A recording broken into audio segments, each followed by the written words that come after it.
very good afternoon to all of you here who are joining us from all over the different parts of the world. A very warm welcome to all of you here for joining us for today's webinar that is titled Practical Strategies for Differentiated Instruction. Now, my name is Vanessa and I'm the Principal Education Specialist from IGNO. And just now earlier on, as we were waiting for people to start coming in, right, I've been noticing that the number of participants have been gradually increasing, and we are really expecting a really huge turnout today. And of course, we have got all of you participants from different parts of the world, like the Indonesia, Philippines, Vietnam, Thailand, and of course, Singapore. So, I think this is really kind of like a mini international event. So welcome thank you so much for taking time to join us this afternoon. Now, today, together with me, of course, I'm not the only one because I'm not the speaker. So we have Amelia, who hails all the way from Indonesia, that is joining us today. So Amelia, would you like to say hi to our audience here? Hi, Vanessa, and hi, everyone. Really excited today to meet all educators from all over the world and to learn together with us in this place and with all of you. Thank you. Yeah, I'm sure that all of our audience here are definitely looking forward to hear what you have to say or share with us about differentiated instruction.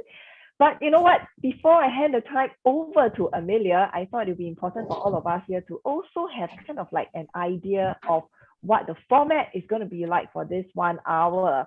Okay, so allow me to just share my screen. Okay, so of course, we have a sharing by Amelia on the practical strategies for differentiated instruction, now followed by a live Q&A segment. But I do want to say that, if along the way during Amelia's sharing, you have got some questions that you would like to ask her, please feel free to start posing your questions on the chat, okay, over the Zoom chat. But alternatively, you could also wait for the live Q&A segment where we could be inviting some of you here to unmute yourselves to just voice out what your question could be, okay, so that we can answer them. Now, followed by the live Q&A would be the quiz competition. Yes, and so of course, with any quiz competitions, we will have prizes. And we are talking about Grab food vouchers in these various denominations of $20, $15, $10, or $5, okay? Now, but your question could be, oh, what if I'm from Indonesia, so will I be getting $20 also in my own currency? Yes, of course. So whatever amount that you have won, you will receive that amount in your country's currency, okay? So do pay attention to what Amelia is sharing because the quiz questions are designed according to her content, okay? Now, after the quiz competition, of course, then it'll be the announcement of winners. And finally, but very importantly, we would like to receive feedback from all of you here on how you find this workshop or this webinar so that we could always improve it for the subsequent ones. Okay, now, before we start this webinar proper, right, maybe I could just invite Amelia to just share a little bit about herself. Like Amelia, maybe you could also just share with us, what is your teaching journey like? Okay. How has it been the last few years? Yeah, so I've been started my my teaching career as a teacher in 2011. And since then, I was, at that time, I was feeling that teaching and education is become not only profession for me, but it become a calling for me. And soon afterwards, 5 years, 6 years ago, I was appointed as a professional development in one international school in Surabaya.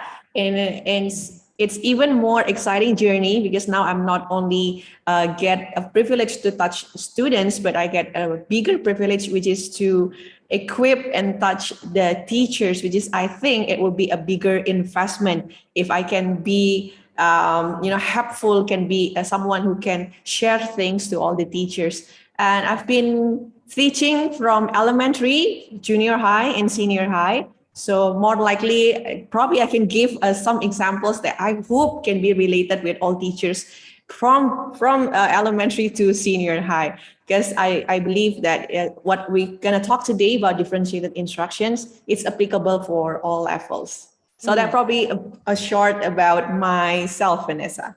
Right. Actually, earlier on when you were just talking about, the impact that you could have on teachers, I mean, this is something that resonates with me as well. Because I could see that, when we are teachers teaching in classroom, the people that we're impacting is our students, right? But when we are able to impact teachers, I would think that the ripple effect, the multiplier effect is really much greater, right? Yeah. Right. So just one question for you, Amelia, and that is, how many years have you been teaching?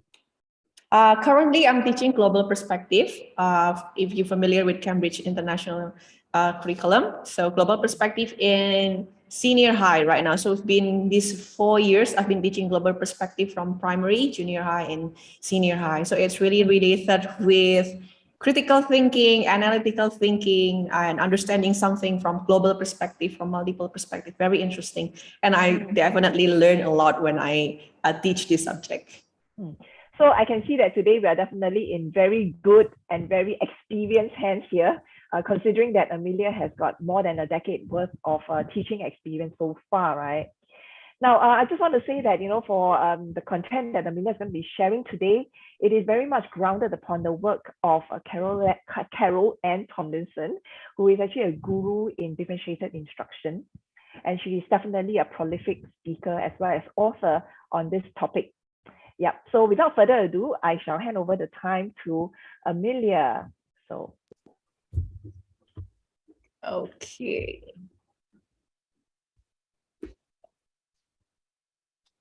All right, everyone. Again, it's a pleasure to meet all of the teachers here.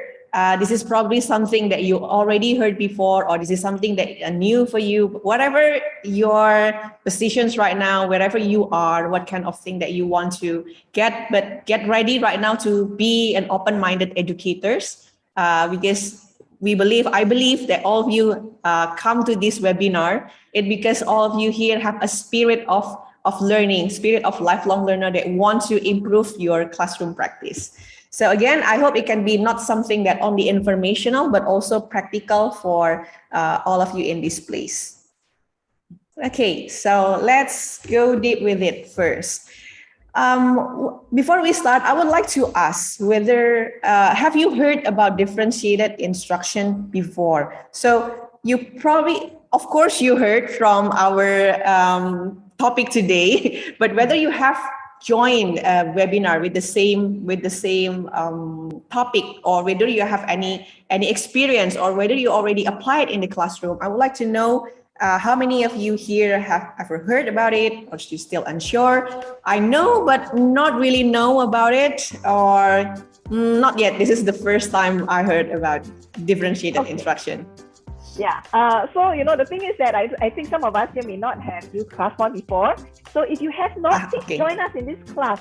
Scan the QR code here and just put in your name, and you are here in this class, just like that. Right? Okay. I missed that part too. Yeah, I know. We are also excited to share what we want to say. There's so much to share about this. So yeah, sometimes we just forget. If you need to, yes, please go to the ClassPoint.app URL and key in the class code 58218. If at any point of time you find yourself locked out, or you accidentally close the browser, the class code is always on the top right corner of the slide. Okay, it's always there. So yeah, always feel free to just join us whenever you can. Okay, yeah. Okay, I think our team as well write the link on the chat. You also can type and you can go there. So ClassPoint.app and then put the class code 58218. All right, so long, 1 minute already, and more than 80 already joined. And 65% of you say that you heard about it already. And 19-20% still unsure. You probably know, heard it somewhere. Your friends talk about it, but not really know. And 14, probably this is something new for you. Okay. Thank you for your participation. Okay. So if you already heard about differentiated instruction before and you have questions related with it, or you want to even add and share your experience with differentiated instruction, we are welcoming you to do so. Okay, so you can use your chat, the chat box, to share this as well, your experience. Okay, let's go to our next slide. So what comes to your mind, especially for you who already heard about this, or join a lesson, join a workshop? And when you heard this word, when you hear differentiated instructions, what comes to your mind? Again, we invite everyone to join. The class code is on the right side, classpoint.app, and put 58218 as the class code. What comes to your mind when you hear differentiated instruction? What do you have in your mind, Vanessa, when you hear about differentiated instruction? I would think, immediately it would be like time consuming. Okay. Yes. I would think in terms of like it's challenging. Yeah. But I would also think that it is effective. Yeah. Okay. Yeah. Interesting. We can cover and discuss what you said also. Tailor activities for students with different needs. Student-centric lesson. Learners' needs, students' readiness, main ideas. Students' profile, teaching with some methods. Happy, inclusivity, I like that word. Customize, opportunity for everyone to learn maximally. Useful but challenging. Okay, you are in the same team with Vanessa, I guess. Yeah. I think the thing is that teachers generally, what we go through is generally about the same. Like, we have a lot of things to do. We recognize the effectiveness of a certain methodology, but sometimes it's always about the time, not just about the time in the classroom, but it's also the time in preparing for it. Yeah, that's why I would think that, a lot of us would probably think that it's challenging. Yeah. And then I want to say to every teachers in this place, we are on the same battle, by the way. Yeah. So yeah, we all of us face this, but let us see also in terms of development, in terms of changing, in terms of innovation, because if you still do whatever you do like last year and you know that's not really effective, then I think we should try to change the way we teach, right? So that would be my way to persuade you to try later on differentiated instructions in your class. Okay. Oops, I think I reopened this. Let's see. So what we're gonna cover today in the next 30 minutes in front. So what we're gonna cover, the objective of this lesson, we want to, for those of you already know about it, we will review about what is differentiated instructions and the benefit. I hope the benefits can also persuade you to try it in the class. The principles and concepts of DI for some teachers that you're probably still unsure and want to know deeper about differentiated instruction, whether these kind of application, can we call it as DI, or what kind of application methods and strategies that we call as DI. So we go through the principle and the concept of DI. And we also going to talk about when and how to do DI based on students' readiness, interest, and profile, which is these 3 keywords has been mentioned before in our previous slide by some of you in this place. Okay, let's go to the next. Honey and Mumford make a model of learning that the premise is each of us learn differently. And I believe it's not only students who learn differently. We as teachers, we learn differently. We also teach differently, right? We also have our teaching style. The way I teach in the class, the way Vanessa teach in the class will be different. And all of you here, you also have your own preference. So all of us here is unique and different. And let's take a look and let's see how you reflect this on yourself as a learner.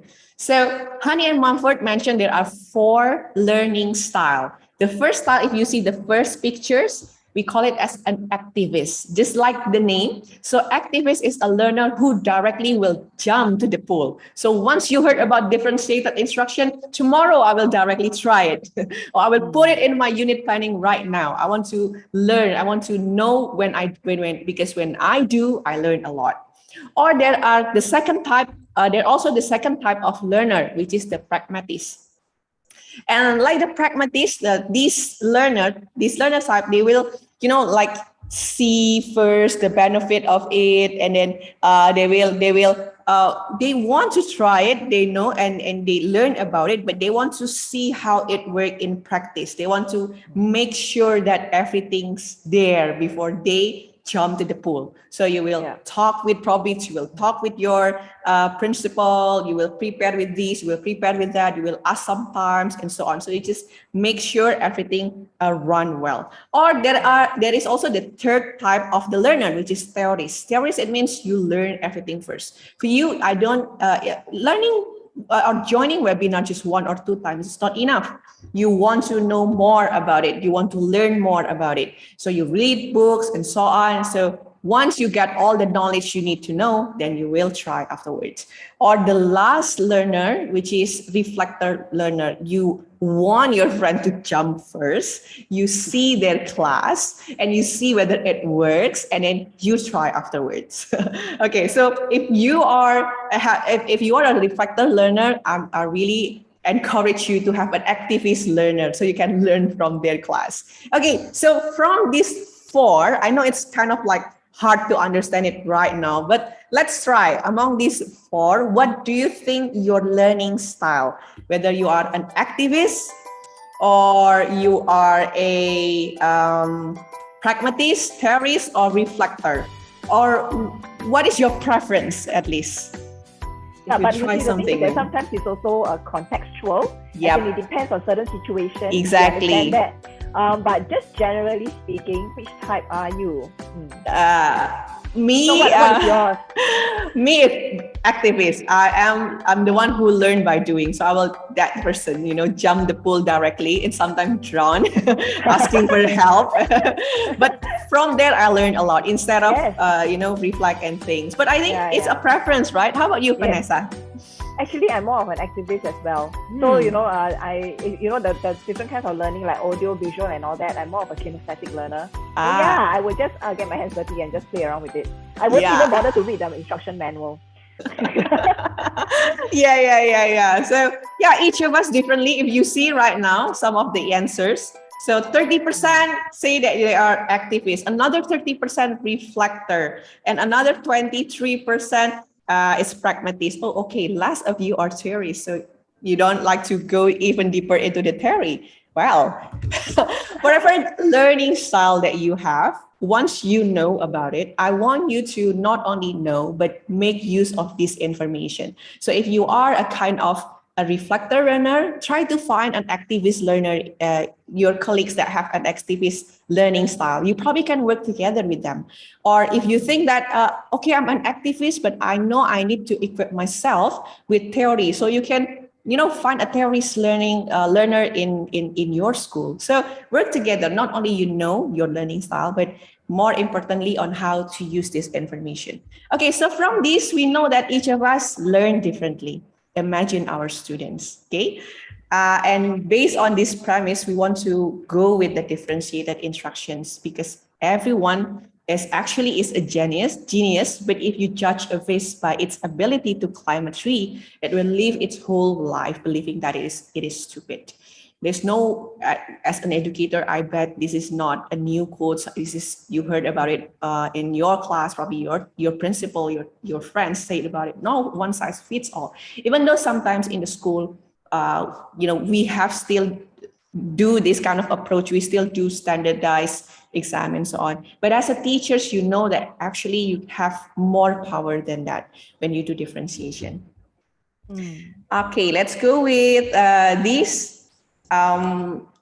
Equality and equity. This is a very interesting picture, right? So in the classroom, this is also my first year experience. I try to give all the students, to be fair, I will give all the students the same resources. So that's how I think, especially in the first and the second year. Oh no, everyone will have the same treatment because this is the way for me to make sure that this is fair for everyone. But actually, if you want to see from these pictures, equality, it means you provide same resources for everyone. But if you want to see the second pictures on the bottom here or on the right side, we have another word that we call as equity, which is you provide different resources, but in that way, you give same opportunities for everyone to reach the goal. So I guess this is our goal as a teacher. Don't you think so, Vanessa? That we want all our students to grow.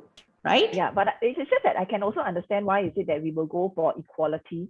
So for one is definitely the fact that we would perceive it as being fair to everyone, right? And the Yeah, other thing, the other way to look at it is also that it really is actually more efficient in a sense for us. exactly. It's like the same set, right? I don't have to have a few different variations. Yeah, with the same set of materials or whatever that I'm doing, I can just replicate it from class A to class B to class C. Yeah. Yep. I know because I also been there. I am Yeah. in the classroom as well, and I Yeah. really know as well. So, but we also want to see that's why it's go back again to what is your purpose as a teacher. Whether you only want to share what you have or pour the information to them, or you want them to grow. You want them to develop. You want them to reach their maximum potential. So it's always go back to you as a teachers. Once you know why you are doing this thing, all of those, I know it's hard, I know it's time consuming, a lot of effort, but you will pay the price. You want to pay the price for your kids. So that would be thing that I will like encourage all of you to do, and to see that when you want to provide resources for the kids to provide same opportunities for them, but actually we can get a lot of benefits as well. The first, it will be the effectiveness. Yes, Vanessa, you say that it takes longer time for you to prepare the resources and so on. But if we want to see it from the perspective of learning instead of perspective of teaching, when we see from the perspective of learning, actually when we do that, it will be more effective for our class, because now our material, it meet with the students' needs. Yeah, so it will be more effective. And not only that, it will encourage our students as well to stay motivated and engaged. Some of you here, I bet all of you here teachers, you experience online learning these 2 years of pandemic, and you know how hard to make students motivated and engaged, right? So DI can also help you in that part. And not only that, it helps our students to develop their responsibility, and they can have ownership of their learning. They can be a self-regulated learner. I bet that's the point of being a teacher as well. You want them to love learning. You want them to develop their passion. You want them to be someone to, having the drive and energy to develop themselves, to be the best of themselves. And the last, it's also very beneficial for you because it can reduce and eliminate behavior problems. That's interesting. I mean, it's like, I can understand how DI actually helps the top three, but I'm curious to know about this part. How does it actually help to reduce or eliminate behavioral problems? Okay, so again, DI is not like one weapon that can kill all the enemies. No, it's not the only cure. We know that behavior problem also talk about classroom management and so on. But when you apply DI, which is you differentiate your instructions to meet the student's need, you know, to meet to be the answer of the challenge that you face in the class, it can eliminate behavior problem, because we know most of the time students have behavior problem because they are bored with the lesson. The lesson might be too easy for them or too difficult for them. So when you can differentiate your resources that meet with their needs, something that they like based on their interests, so they can be more engaged, they're more motivated. So this kind of behavior problem can be reduced when we apply differentiated instruction. So that would be the thing. They are what do you call appropriately challenged at the Exactly. level. Appropriately challenged. That's a nice word. Yeah, appropriately challenged. And also, there's also one thing, we can also differentiate based on their interests, right, Vanessa? Yeah. So it also can be something that, this is the thing that I like. So they are more motivated and engaged. Okay, so the principles, again, we want to not only, differentiated, it means give some options. I will make the class fun, but we want to go to the core of the practice itself. So what is the principles of differentiated instruction? First, differentiated instruction, we want to focus on the learning objective. Okay, not to make the class fun. Of course, you want to make your class fun, because when it's fun, students learn better. But most of all, you know why you do what you do in the class. You know why you want to make the class fun, because you have learning objective that you want to achieve. Yeah, so learning objective will be the goal in do the differentiation. And second, Differentiated instruction also stems from effective and ongoing assessment of the learner needs. That's why I don't say that this is something that is only to make the class more fun, but because we know we have a data from the ongoing assessment about what our students need. So again, you have to have a data. Do not base your differentiation on your assumption. So if you base it on your assumption, then you will find that this is not really effective. It's just like adding workload to your table, but not really effective. Probably because we don't get a valid data about what our students need. So that will be the thing. When you want to do differentiated instruction, you need to understand your kids. You need to have data of what your students need. And the third, differentiated instructions also involve all students consistently with respectful activities and learning arrangement. You not put students with, oh, these students have a low ability, so I will just ask them to collect the paper. No, because we want each of the students in our class, remember the pictures of equity, we want each of them to grow, to achieve their learning objective, to have the same opportunity to reach that part.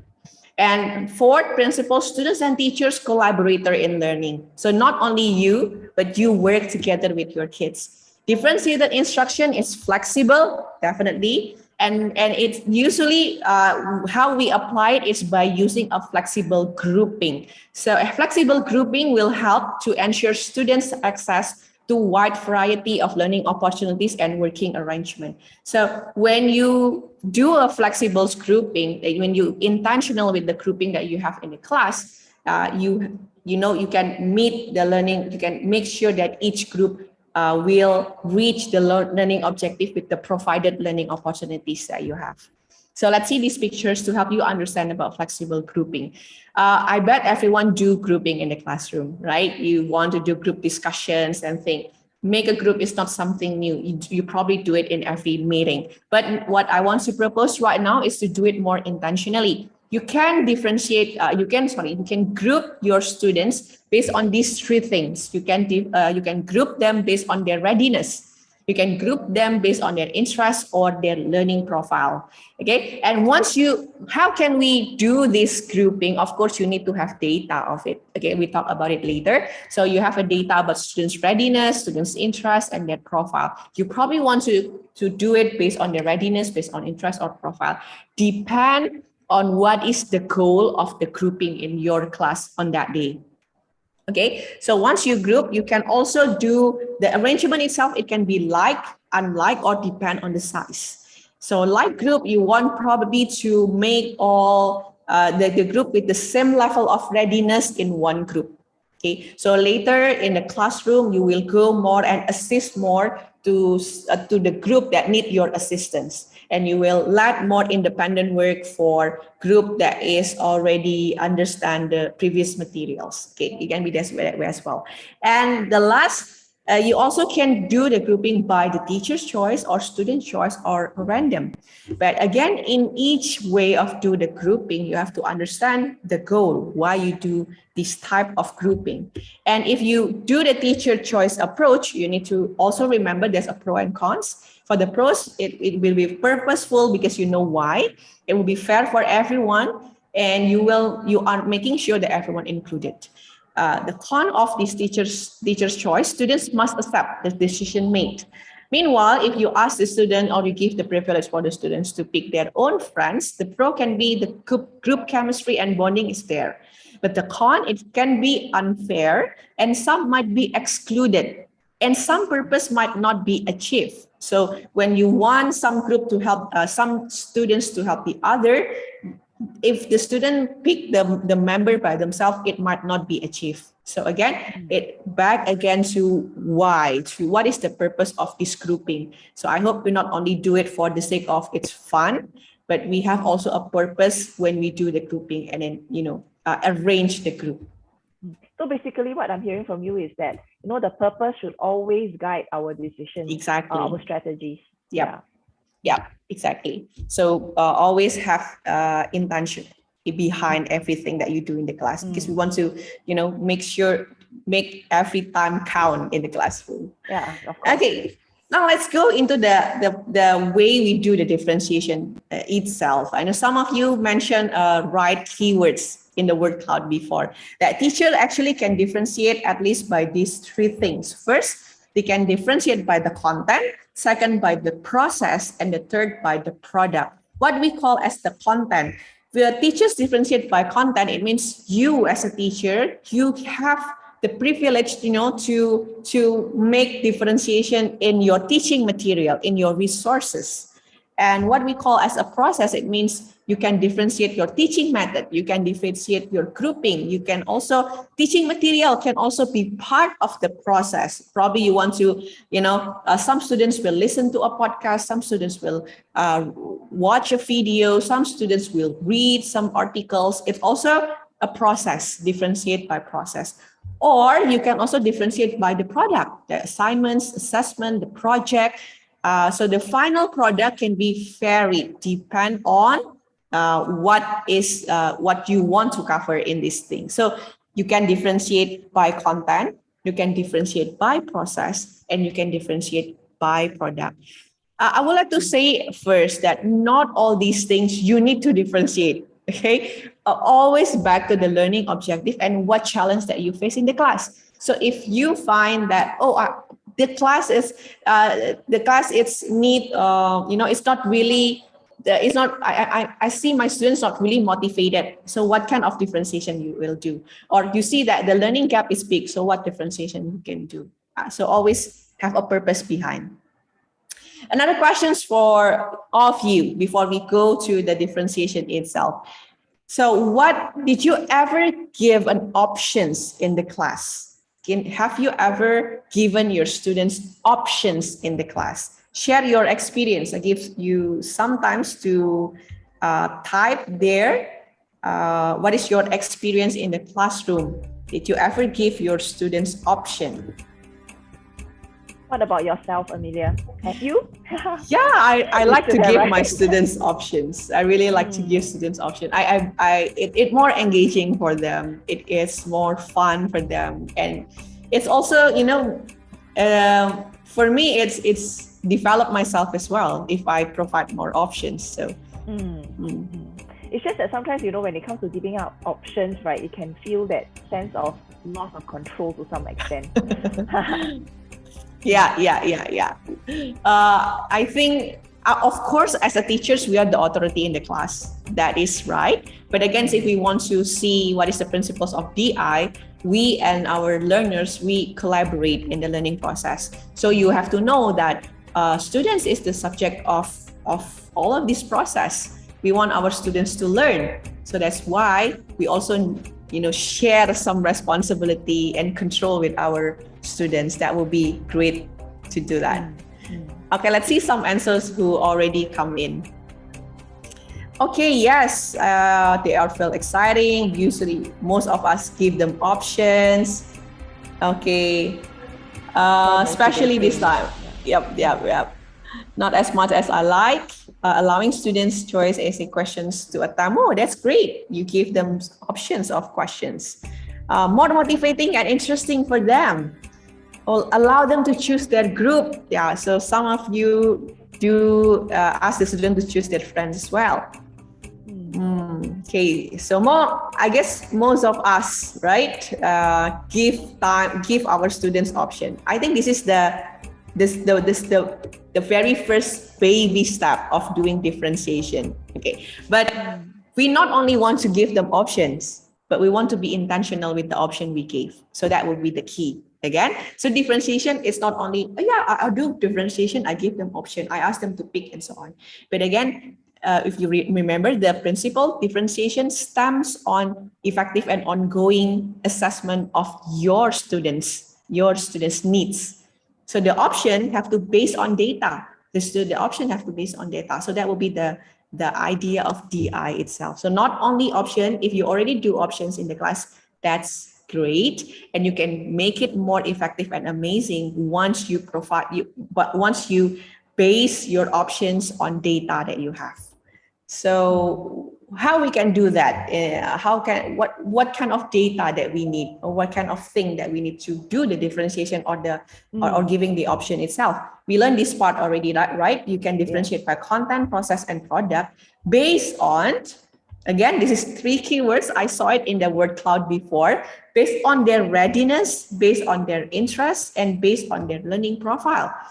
And yep, you don't have to do it all. You need to see what is your challenge in the class. So if you see that, oh, my class have a big gap of ability or readiness, some group of students, they don't know at all about it, and then probably 25% of the classroom, they master it already. So as the teachers, you're kind of like confused where to start. So it means you can do differentiation based on their readiness. Again, if you find the challenge in the class is not motivating, it's not engaging for them, you probably want to differentiate based on students' interests. And if you aim for effectivity in the class, you want to provide things the way they learn. For example, you want to provide materials the way they like, you can go to learning profile, because when you do differentiation based on their learning profile, your class can be more effective. So that will be the 3 basis of doing the differentiation itself. So basically, you don't have to, do all, based on all 3 at the same time. Yep. It will be a lot of things to do, right? If we do it all. So again, you don't have to do it in all meeting. You don't have to do it for all types of differentiation. What you need to do is you see what is your challenge in the class, and you can use this DI as one of the approach. Okay, as one of the approach in the class. So, but if you see that the readiness of the students is okay, their interest, and you want to, just help students to grow more according to their passion, according to what they like, then you can differentiate the product probably. So it can be, depend on what they like. I think that would be great as well in the class. So the question will be, the next question you probably have in your mind right now. Okay, Amel, I know I can use in their interest, readiness, or learning profile, but how do I know their readiness and interest or learning profile? This is the 3 things that you can do. First, you can do diagnostic assessment. Diagnostic, it means you do it at in the beginning of lesson, because you want to know the characteristic of your student. It can be their readiness, it can be their interest, it can be their learning profile. I will suggest, if you stay in Indonesia, it means you're going to start your learning, your academic year soon, right? On July. You can do this as a part of the orientation week, getting to know your students. And some questions there, you're not only getting to know in terms of building relation with the students, but you can use the data for you to differentiate your instruction in the class. Or you can do observation. You can see observation definitely need time. I guess everyone as a teacher to be observed. It need times, but you need to see probably at the second meeting, you cannot see much. But afterwards, after 3, 4, 5 meetings, now you can get the ideas of what is the learning profile of your class, what is the readiness, and so on. And formative assessment, it means ongoing assessment in the process of the learning itself. It can be from exit questions, then think, now what is their needs. Oh, okay, they reach certain point, or I need to adjust certain things. So this kind of assessment, you can use this kind of assessment to know the student's interest, readiness, and learning profile. Okay. Talk about readiness. I guess Vanessa mentioned it previously, to challenge them appropriately. I think that's a right word if we talk about readiness. So because some students, so when we see this zone of proximal development, probably this is familiar in your mind already. It's a theory by Vygotsky saying that we have this kind of area. A, it means stuff learner can do. And B, if you see the outer area, it is stuff learners cannot do even with support. And as a teachers, we want our lesson to be in this part between A and B. So it means they are appropriately challenged. It's not too easy for them. It's not too hard for them. But how do we know our students' CPD? How do we know our students' readiness? How do we know from what part I have to start? One of the example, you can do a pre-test. You can do diagnostic using pre-test in the class. For example, I teach global perspective in grade 11. So I want to teach them about qualitative research. I will give some easy questions first, A questions, which is what is quantitative data, what is qualitative data. So it will be the A questions. So if the students can answer A, I know I don't have to repeat that part again. Or and then I provide with even more difficult questions. What is the purpose of qualitative research? And more difficult questions. Give one examples of qualitative research questions. And I give this pretest to the students. From the result, now I know whether should I start from A, from B, or from C. Okay, so that will be to find out, for one of the examples, to find out students' zone proximals of development regarding with the content. Okay, so there will be a lot of things that you can do to diagnose, not always use pre-test and pre-test before the class, but you get the idea. The purpose is to know where your students right now.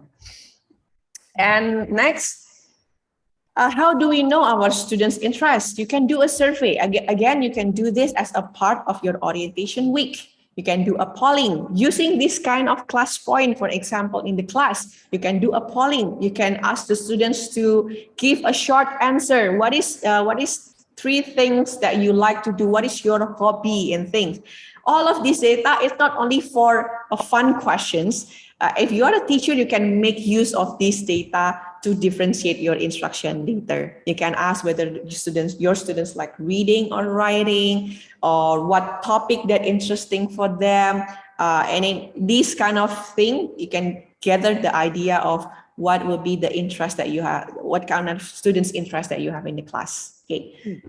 I think this is good, Amelia, because I think in the chat or perhaps in the Q&A function, right, there were a couple of people who are asking like, oh, so how can we use ClassPoint to actually adopt DI strategies, you see? So yeah, so this is one of it, right? Using polling to just find out what their interests are. Yeah. So using ClassPoint will very useful for you to do the assessment. Yeah, it will be very useful for you to do assessment. I guess for the pre-test as well, if you do pre-test things in the class, short pre-test, only probably 3 or 4 questions, multiple choice, you can get the data. So all the data that you get from the classroom when you use the ClassPoint, it can be used for you to differentiate your instruction later. Okay. Next. And again, the third part. So the first will be, we want to differentiate the instruction based on their readiness. The second based on their interest, and the last is based on their learning profile. So learning profile can talk about what kind of intelligence that they have, or you probably know about multiple intelligence or learning style that they have. And then you can match later on the way you give the instructions in the class and so on. Even you're not doing differentiated instructions, I guess it is an important thing to know from your students. Imagine I do this in the class and I just realized in the same level, so I have 3 classes in the same level. One class, most of them are auditory learner. The other class is a visual learner. So when you know, that's still general, not go into person by person yet.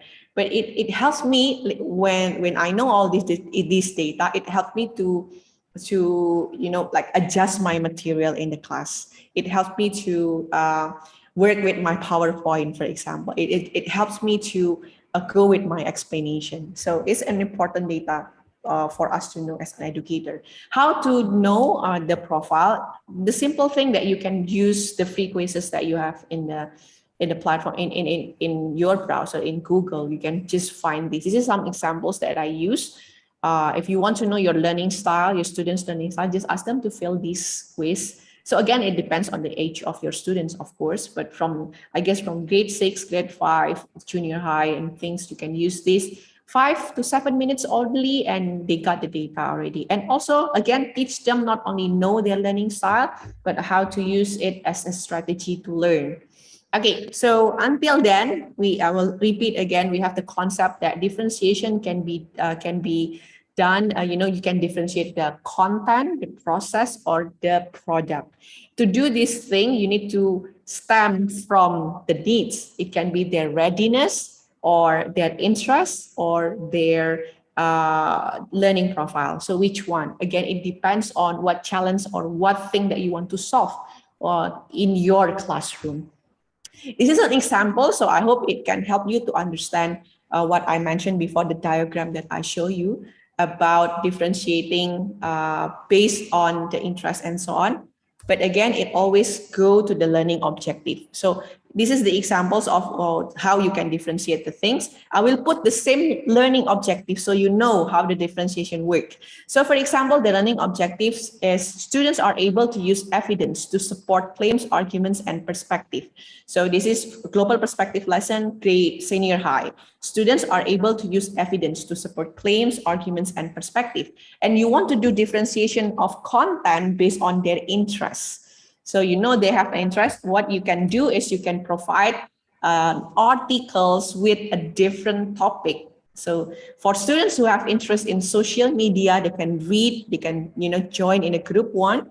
Students who like sport, you can read article number 2. And students who like Korean, you can go with group number 3. So this is the example. You differentiate the content, the articles that they need to analyze the evidence, to analyze the claims, arguments, and perspective, but you use different resources based on their interests. Yeah. So for me, I'm really interested in social media. I will be in a group 1. So again, you give option, but it's more intentional because you already know that most of your students now, their interests are more in social media, sport, and Korean. So you intentionally pick this topic. Or you can do differentiating process based on their readiness. Again, same learning objective. Students are able to use evidence to support claims, arguments, and perspective. How you do the differentiation of the process based on their readiness. Again, readiness. So what you can do is you can provide articles with different level of difficulty. Yeah, because some students probably grew up in English speaking family. They can read 2,500 word English article without any difficulty. They are a reader, for examples, and you can give them group 3 article, which is 2,500 words. Or there's some students that still struggle, and you want them to start with easy first. Remember the CPD? If you give these students with the low level of readiness directly with 2,500 words long articles, they will frustrate. It will be too challenging for them. Okay. So based on readiness, we want to differentiate the process. Okay. Some students, group 1, that level of readiness already. You can start with 1,000 words or long articles, or probably this is more conversations language articles. Or for the other who are readers, they like to read a lot of articles, books, and even research paper, you want to provide them with a more difficult article. So this is the examples of doing differentiation based on their readiness, differentiating the process of learning based on their readiness. The next, differentiating the product. This is more fun. Differentiate the product based on their learning profile. Again, same learning objective. So for you, can see what is the difference between the first and second and third. You can give them options. Probably the final product, they can make a speech about the effect of social media. This is probably for students who like to talk. Like me, I will definitely pick option A. For me, it's easier to talk rather than to write. Or you want to give option 2, write an articles about effect on social media, because not all of your students are like to talk in front of others, do a presentation or public speaking. They are more a thinker who like to write and think. You can give option number 2. Or you have a musical, students who love music and they want to compose a song about the effect of social media. So it can be done this way too. Or you have a student that's interested in art and design, and you can ask them to draw a poster about effect of social media. So this is the thing, the example of differentiating the product based on their learning profile. Again, reminder, you not only make this for fun, option itself is very beneficial, but if you know why you give them this option, it will be more effective and impactful for your students. Don't you think it's Amelia, interesting, right, Vanessa? yeah, if I were the student, I'll be very excited. It's like, oh, so now it's like I don't necessarily have to write, because frankly speaking, a lot of the assignments in school has to do with writing.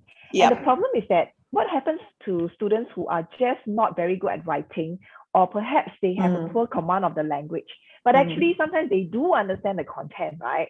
So if I were a student, I think this is great because I get to choose different ways of demonstrating my understanding. But if I were to be coming from the angle of a teacher, okay, I would think that this is like a nightmare. As in, like, what I mean is, how am I going to do my assessment? Okay, so say for example, if someone decides to do a dance, okay, to show how evidence can be used to support claims and all that, then how are you going to mark? How are you going to assess? I mean, the assessment has to be fair, right? Everybody is marked according to the same set of rubrics. So how do we do that? Okay, interesting. I bet you read this, the teacher's mind right now. Okay, this is interesting for students, but a lot of work for us as a teachers. I would like to say that first you need to concentrate on the learning objective. So we score the learning objective. When you make a rubric, it goes for the learning objective. So not the format of the product. You're not, for example, if I pick speech, you did not talk about the intonation of the speech. You not score about the eye contact of the speech, but you go into the content, whether in the speech of Amelia, they use evidence to support the claims, arguments, and perspective, whether the argument is strong, whether the argument is it's convincing. So again, so you go to the learning objective, not to the format. You know, if your students pick a poster, you not count on their color or compositions, not like that. So go to the learning objective. And like your examples, Vanessa, how about dance? Well, we can ask our students to put the reason why they choose several movements. And from that paper, it can help you to interpret the evidence, claims, and arguments that use in the dance itself. So again, of course, in my opinion, the rubric have to be the same, even the format is different, because we're not scoring the format, we score the competence, the learning objective. So rubric are the same for all these options. I hope yes, that's great, because someone asked that question over the Zoom chat about whether should the rubrics be different. No, so the rubrics remain the same. Otherwise, it will really be an administrative nightmare for you to develop a rubric for every single different assignment. Exactly. And even develop one rubric, it's challenging already. Can you imagine have to make 4 or 5 rubric? So go with the competence that you want to achieve. So back to this diagram again, we can do differentiation by content, process, and product based on their readiness, interest, and profile. What is actually the purpose? The purpose is for, first, if you differentiate by their readiness, it means you aim for their growth and development. You want to see where the students at, and you want to bring them to the area that you want to achieve. You aim for their growth and development. If you do differentiation based on their interest, it means your purpose is for the motivation, for them to motivate them, because it's something that interesting for them. And if you do differentiation by learning profile, because you want your lesson to be efficient, you want to present information the way they learn, the way they process information. So everything that you do in the DI, you have a purpose that will answer. I hope it can answer the challenge that you face in the class. So if you want your students to be motivated, you know what kind of differentiation you have to do. So I guess that would be the concept that we need to understand and learn, right? So I think, I happen to chance upon sneak peek, since you clicked a little bit quick. So I saw that, start small and all that kind of stuff. So I guess you're going to share with us some tips on how teachers can work a little bit smarter, so as to shave some time, and we can also be more efficient at what we do. Yes? Yeah, sure. Again, like I remember your questions at the first, Vanessa. You Yeah, said that it will be time challenging. consuming, Yes, challenging, a yes, lot of effort, and so on. So I yeah. would suggest to pick one lesson or unit or material. So again, you not do EDI for the whole meeting, but you can start small first. You can start small first by pick one lesson or one unit or material. Oh, I guess I can tweak this one and make differentiation by their interests. So it can be more engaging. Start small, one lesson, one unit, or one material, and feel it first. Feel it first. You can see the response of the student, and I hope it will motivate you to do more. And second, you can start by giving them choice or options. You know, all of you, most of you, 90% of you give students options.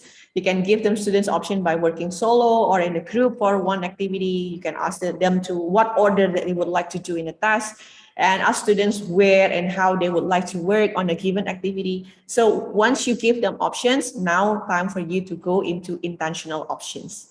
You can do also differentiate their homework. I guess that's not a big effort, right? You can give, if you know this level of readiness of your class, you can differentiate their homework as well. You know that certain group of students, they pass or exceed your goal already, and you want to give some enrichment for them, harder homework to challenge them.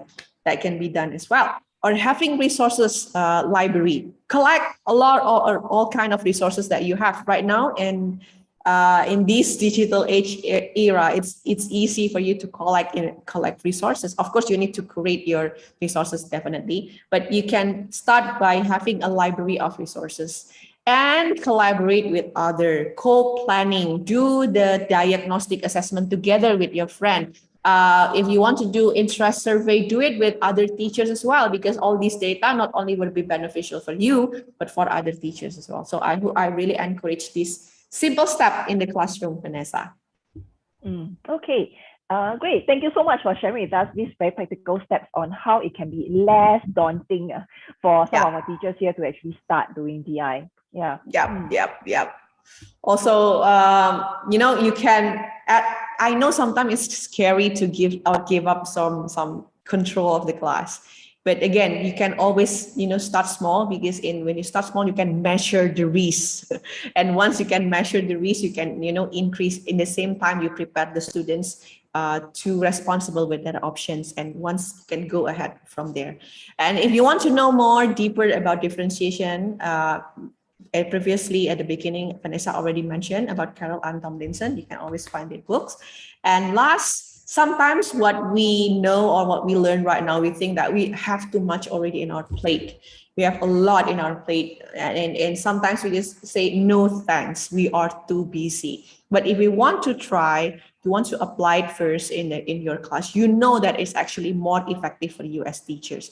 And the result will be more satisfying because it meets your students' need, interest, and their profile.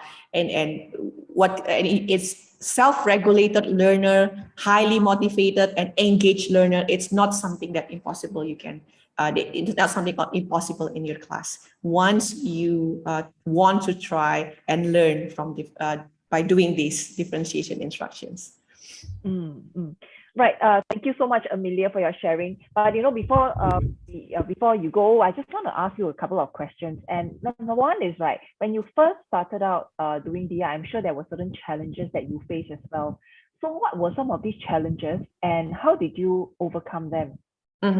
So, like you said, of course, time will be the challenge. That time will be challenge. So, what I'm doing before is I try to work together with other teachers so we can make use one assessment, but the data can be used for all the teachers. It can be done at work. So you also can incorporate that with activities that usually you have in the class. For example, orientation week. It also can be that way. Another challenges that I might have is also to getting to know students' interest, students' readiness, which is sometimes take times, and it's okay. So probably in the first meeting, second meeting, you will not do differentiation. You are more likely to do diagnostic assessment first. You want to observe your student first. You want to get to know them. So afterwards, and then you can devise later your instructions after you get to know your student. So the challenge will be time, and the second is to really have, really have time and heart to sit and get to know the student. Sometimes it's not rush doing this thing and that thing. We are forgot that we need to also getting to know our students. To build that rapport relationship with them. Yeah. Yep, Okay. you're right. And finally, just one last question I have for you would be, what is one tip you would give or advice that you would give to someone who is thinking, about trying out DI strategies, that they're standing at the edge of the pool and they are not sure if they should plunge in. So what is an advice that you would give them? Yeah. Okay. So before I share to you, start small. So it's okay to just start simple things first in the class. It's really, really okay. From there, you can work on. What I would like to suggest as well, sometimes it's daunting, yeah. But you never know what the effect will be once you try. It can be a knowledge for you right now. Right now, we are discussing about differentiation instruction. It's a knowledge, but it only can become a power once you apply it in the class. So that's why there's no other way than try it in your class. You are the one who know yourself. If you're an activist, I'm fine with any risk that can happen in the class. I can manage the risk. Then go. Or if you're a reflective learner, go with your friend who are activists, go together with them, watch their class, observe their class. If probably you're a theorist, you can, start to read the book of Carol and then start to pick one simple strategy that you want to try in the class. So again, of course, at the end, we still need to try in order to know the benefit of this approach, Vanessa. So don't be afraid. You know what you just said, right? What you just said reminds me very much of my experience at the Flying Fox. You know, the Flying Fox, right? It's like from one end you zoom over onto the other end, right? I realized that the first step is always the hardest. Like, are you sure I'm going to step out? Am I going to be safe? And that is always the hardest. Stepping out for the first time, doing something new is always the hardest. But guess what? Sometimes along the way we enjoy the ride, and so that's the exciting part. And really, one of the questions that I like to ask myself is, what's the worst that can happen? So really, that's some words of wisdom from Amelia. Yeah, thank you so much.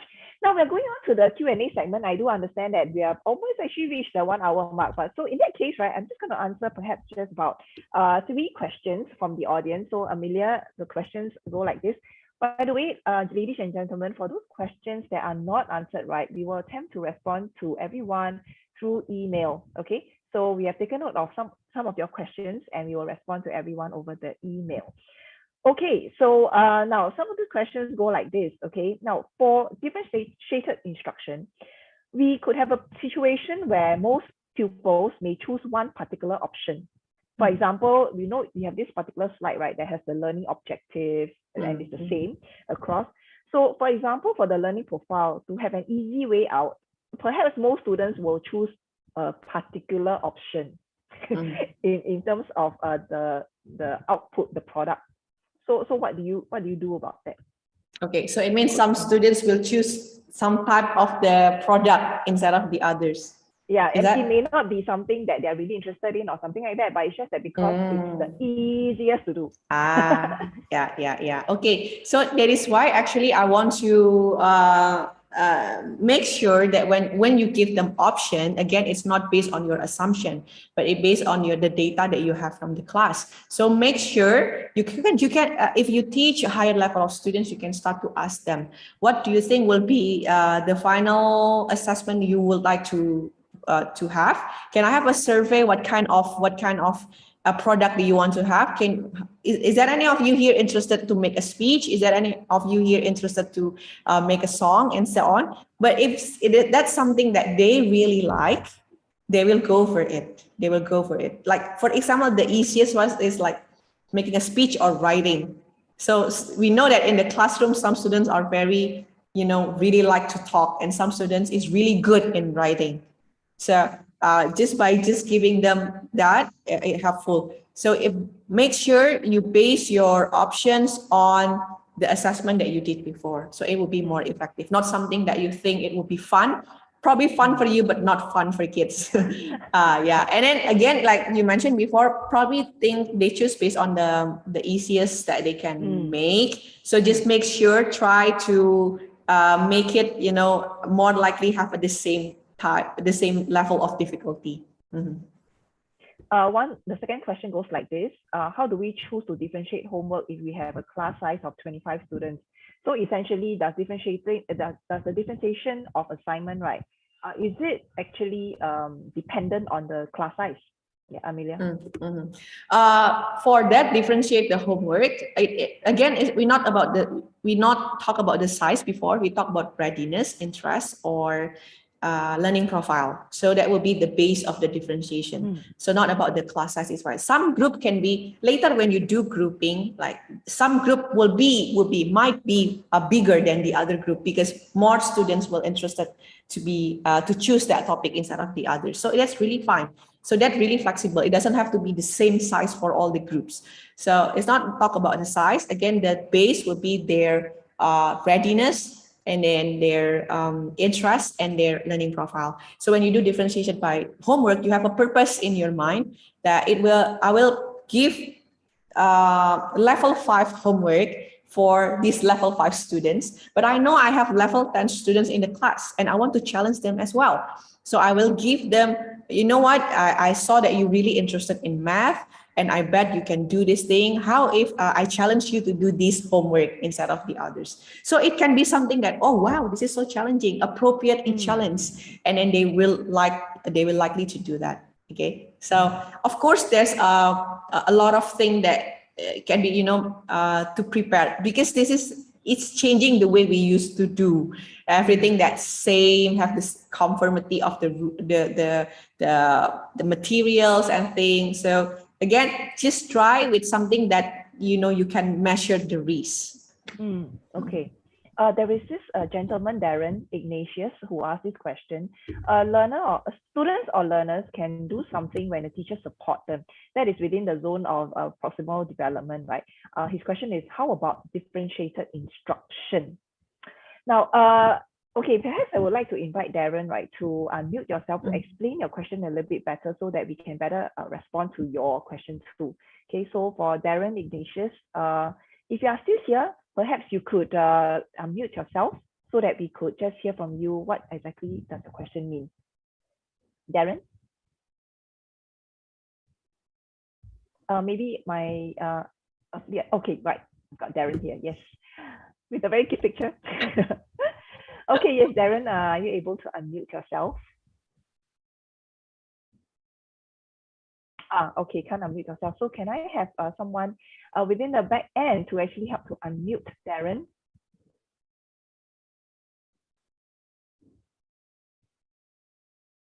Okay, alternatively, Darren, are you able to type in exactly what you mean in the Zoom chat so that we could better understand your question as well?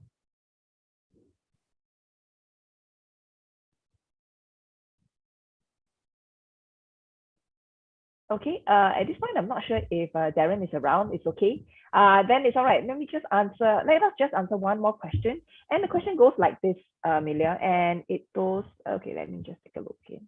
Hold on. Okay, so this person is asking, Rita is asking, right, for the group arrangements quite early on in the presentation, right? We talked about the like and unlike, right? So her question is, how can we do it in a big class? Because in a larger class, right, how do we know what students like or not like? Finding out what students like or don't like is not easy. That's what Vita is saying. Correct me if I'm wrong, Amelia, but I think that when we talk about the group arrangements, when we say like or unlike, actually that's what we mean is whether do they have similar abilities or different abilities or similar interests or unsimilar interests. So the like or unlike does not really refer to their preferences, but it's more like how similar or dissimilar they are. Yes, yeah. yes, right? You're right. Yeah. So let's say you want to group the students based on their readiness. Now you have a data of your students, right? So let's say from 20, you have the data of these 5 students need more guidance, while the other 7 students at the right side of the normal curve is they can they can fly by themselves. They know it already. So your options right now is to group them as a like group. It means you group them based on their readiness. So this group is level 5 group, this group is level 6 group, this group is level 10 group, or you want to group them as unlike group. You want to mix level 5, this group, we have level 5, 6, and 10 in one group. So level 10 students later can help do a peer teaching with level 5 and level 6. So that will be that's what we call as unlike group. So the character you mix them.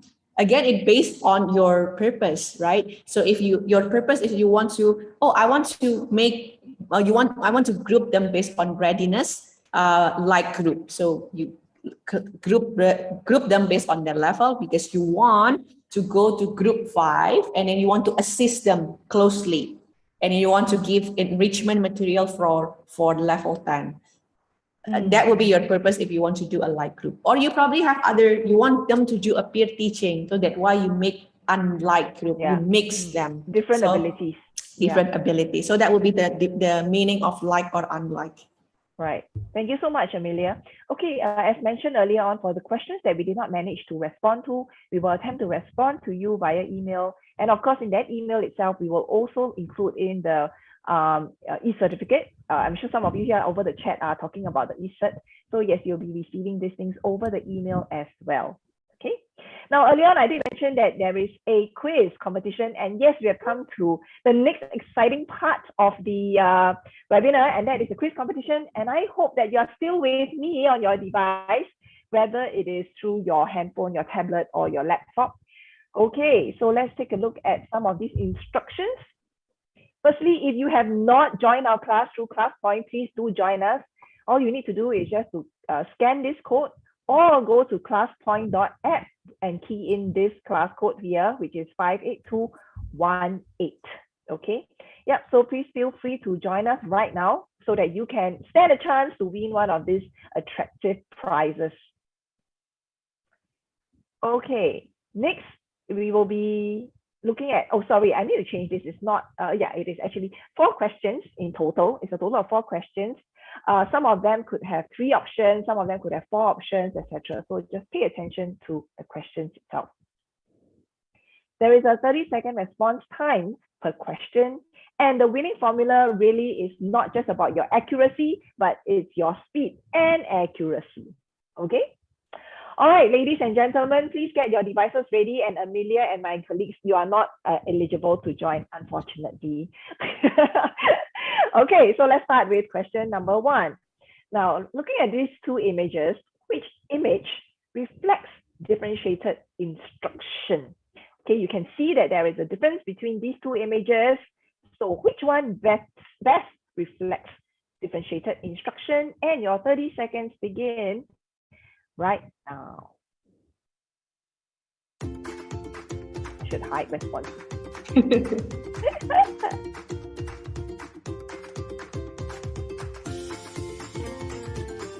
As always, listen about equity and equality. Yeah. Really.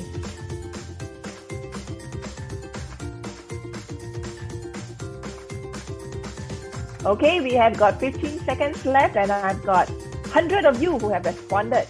So I'm waiting essentially for another 90 of you who are still here with me, and you've got 3 seconds left.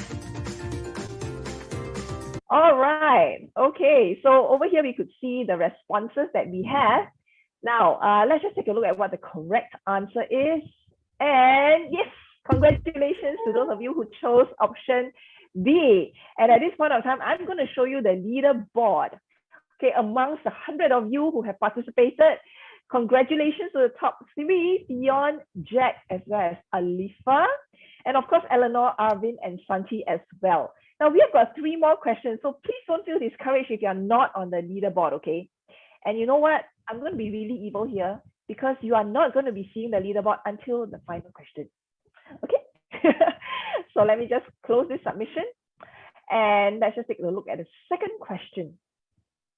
Now, the teacher can differentiate based on students' what? Okay, so there are various ways of differentiating, right? Amelia has repeated herself countless times throughout this webinar. Okay, so what are those? I will not tell you how many. All right, and your time starts now. Wow, I'm sure all of them are eagerly doing that. Okay, I shall just hide that.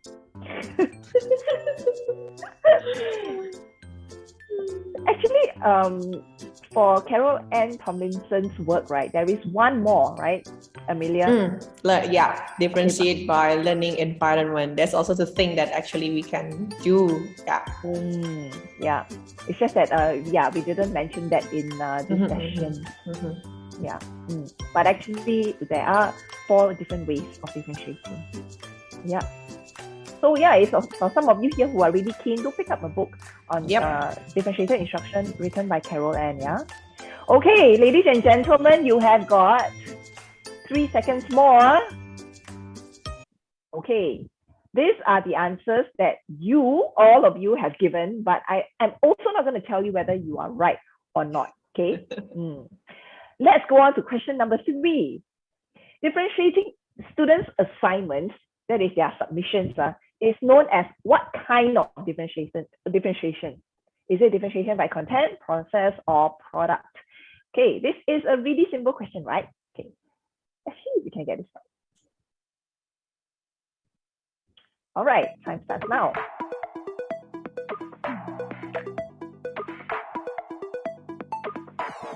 So among these 3, right, Amelia, do you have a favorite way of differentiating?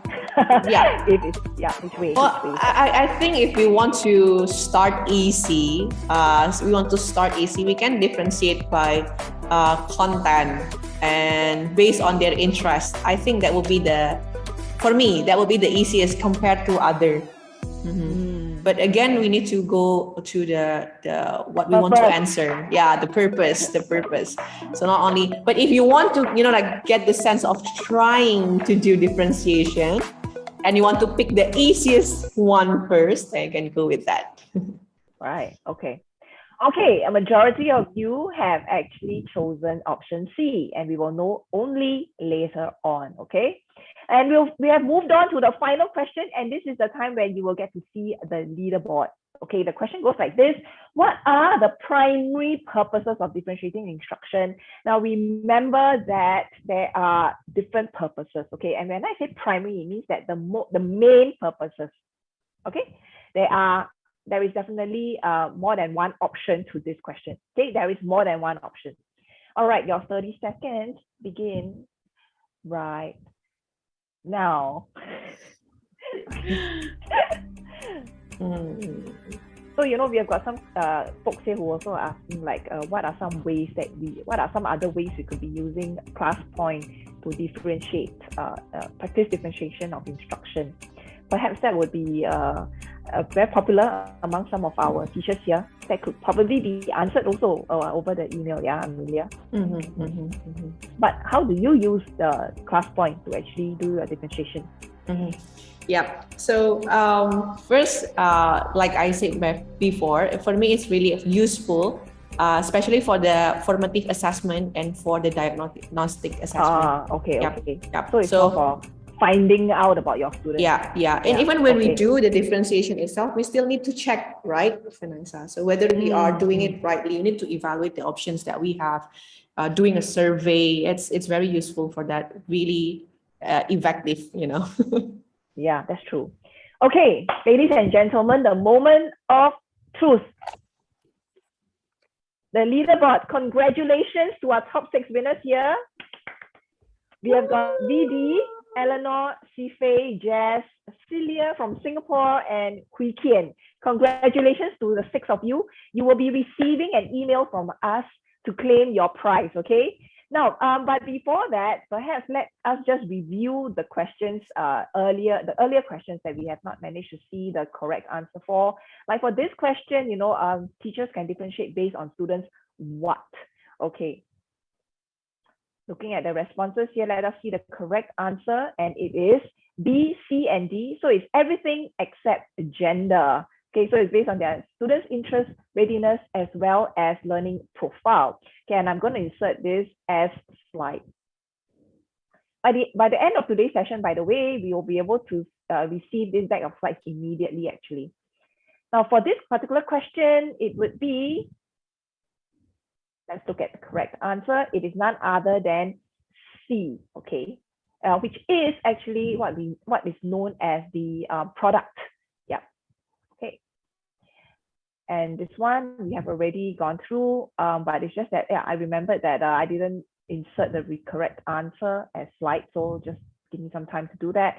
So yeah, with ClassPoint, it is so easy. You realize that none of you here have to go anywhere else. I don't have to give you a link to another site just to participate in another activity. Everything is done within PowerPoint itself. Yeah. Okay. And so, the next part is for the winners, right? This is what I need you to do.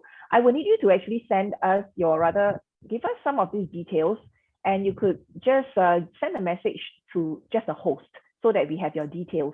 And these are the details that we need. The nickname that you have used on this platform so that we can recognize you. And of course, your full name.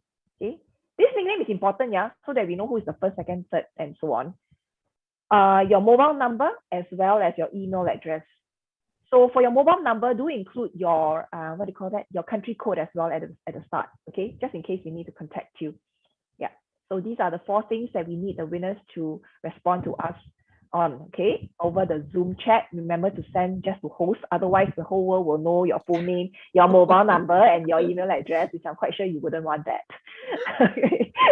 Now you find that the workshop has been useful and you would really like to connect with Amelia or myself, please feel free to do so. Our email addresses are there and our LinkedIn address and links are there as well. But not to worry, you do not have to start snapping pictures, at the end of this session. In fact, soon, I'm going to be sharing this entire deck as PDF. The final part is we would really love to hear your views about how this webinar has been for you. So please help us, to improve our subsequent webinars by going to this link or by scanning this QR code so that you could participate and let us know your thoughts about it, okay? So allow me to just copy and paste the link so that you could just use your laptop to respond to those questions if you prefer to use your laptop on that. Okay, so I'm just going to copy and paste right now.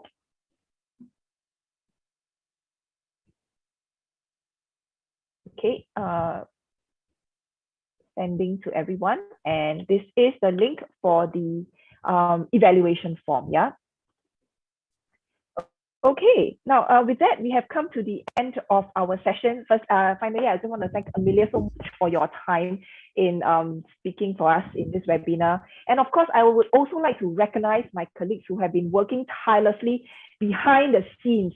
I know all of you here can see like 3 ClassPoint logos, but they are humans behind these screens, okay? Can I invite my colleagues to please reveal your faces so that everyone here could see the people who are really the hands and the feet behind this webinar, who have really been working tirelessly to look at the registration, who have been answering your questions at the Q&A and sending you emails and all that. Thank you so much to Tia, to Josephine, to Ayu for all your help to help really make this webinar a smooth one. So thank you so much.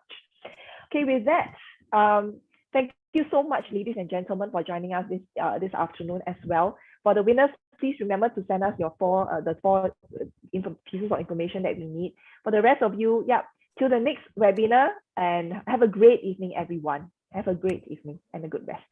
All right. Yay. Thank you. Bye, everyone.